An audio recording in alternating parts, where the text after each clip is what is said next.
Ladies and gentlemen, welcome to another video. In this video, we're going to talk about how to make your very first bed in Minecraft and set your spawn. So for that, you'll need sheeps and you'll need wood. So the first thing you want to do is simply go ahead and chop down your wood. So I'm just going to go ahead and get, let's say, 3 blocks, which is going to be more than enough for this.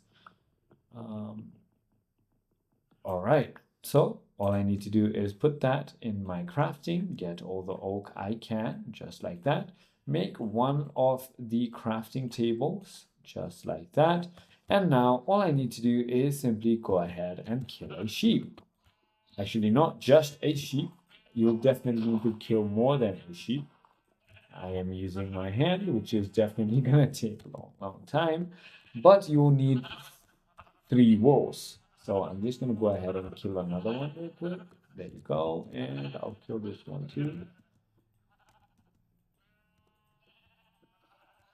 All right, there you go. I just killed it. Now, all I need to do is simply go ahead and place down my crafting table. Now, take the 3 wool, put it on the top, and take the wood planks and then put it on the bottom. And there you go. You have your bed ready. All you need to do is just place it down and sleep on it to go ahead and set your respawn point. I hope this video clarifies everything for you. If you have further more queries, feel free to comment down below, and I'll see you on the next one.